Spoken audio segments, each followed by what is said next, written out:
This painting is a fake. He painted it last year. That is a lie.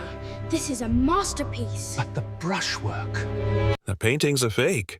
The little girl's voice sliced through the silence of the grand auction hall.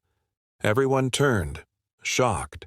The maid's daughter stood trembling, her small hand pointing at $1 million canvas, and within moments, the truth she uncovered would tear an empire apart. The hall smelled of polished marble and expensive lies. Under glittering chandeliers, guests in black suits and shimmering gowns raised their glasses to toast another night of wealth. At the center of it all hung the Crimson Garden, a painting said to be worth more than most people would earn in a lifetime. It was the pride of the Devereux family, heirs of old European money and untouchable reputation. And tonight it was being sold for charity, or so they said. In the corner of the room stood Clara, the maid. She'd worked for the Devereux family for years. Quiet, invisible, devoted. Her uniform was clean but worn at the seams, her posture careful, her words few. By her side stood her 9-year-old daughter, Elodie, who had begged to come just to see the pretty pictures. Clara had warned her to stay quiet. Elodie was curious. Curious in a way children of honesty often are when surrounded by too much beauty that hides too much rot. The bidding began. 1 million euros. 1.2.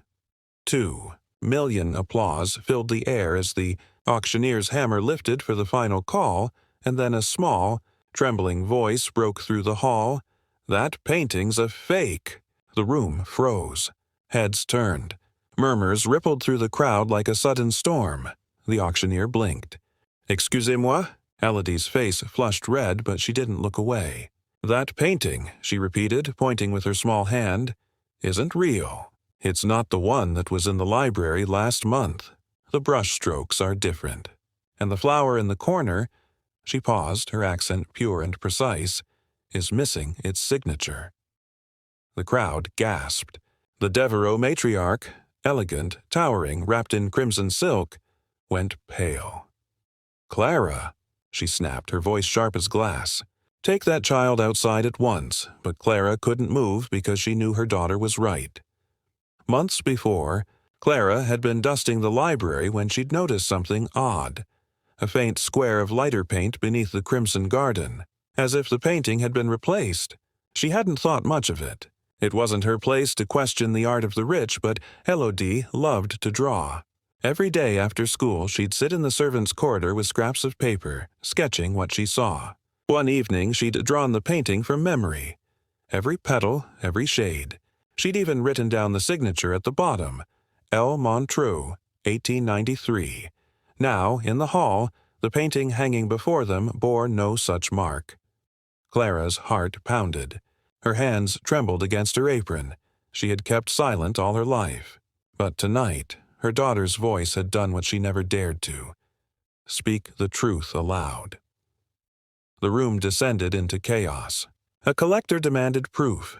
The auctioneer refused to continue until authenticity was verified.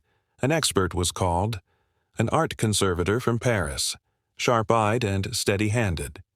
He examined the painting under the bright light. Minutes passed like hours. Then he spoke. "The child is correct." A murmur rose, swelling into disbelief. "This piece," he continued, "is a counterfeit. A masterful one, but forged. The real Crimson Garden is missing," gasps echoed. Guests stepped back as if the truth were contagious. The Devereux matriarch's face hardened. "Impossible," she hissed. "That painting has hung in my family's collection for generations," but the conservator shook his head. "Not this one." Then, turning to Clara, he asked softly, "Madame, may I see the sketches your daughter made?"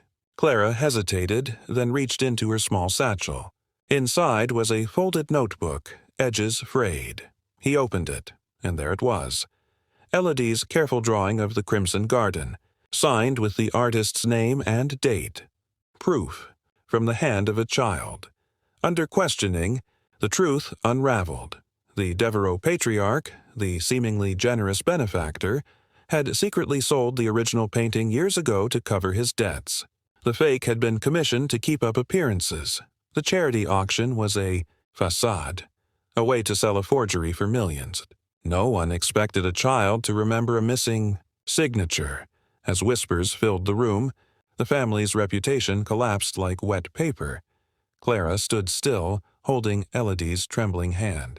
She wanted to apologize, to protect her, but the expert smiled at the girl with quiet admiration.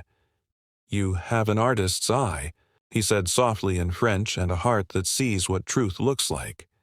Within days, the story hit the news. Maid's daughter exposes multi-million-euro art fraud. Clara was terrified. She thought she'd lose her job, her home, everything. Instead, something extraordinary happened. The art conservator, whose name was Julien Morel, visited them at their small flat on the edge of town. He offered Elodie a scholarship to study art. "There are eyes born to see beauty," he said, "and yours were born to protect it." Clara cried that day, not out of fear, but pride. For the first time, the world had seen her child not as the maid's daughter, but as a voice of truth. The Devereaux family quietly withdrew from society. The patriarch faced charges. The matriarch vanished from the public eye, but no one remembered their names for long. What they remembered was the little girl who dared to speak up in a room full of silence. Years later, in a bright studio in Paris, a young artist unveiled her first exhibition. At the center hung a single painting, a recreation of the Crimson Garden. At the bottom corner, her signature read, "Elodie Montreux Clara, 2029, and beside her stood her mother, smiling quietly. The maid who raised a truth-teller. The mother who taught her that silence is not always peace. Sometimes, it's just the pause before the truth finally speaks." In a world obsessed with status, this story reminds us, real value isn't measured in gold frames or fancy signatures. It lives in honesty, courage, and the eyes that still see clearly when everyone else looks away. Respect those who speak up, even when their voice shakes, because sometimes that one voice can expose a lie worth millions. If this story touched your heart, share where you're watching from. Would you have spoken up like Elodie did? Subscribe for more cinematic stories that honor the power of truth, courage, and love.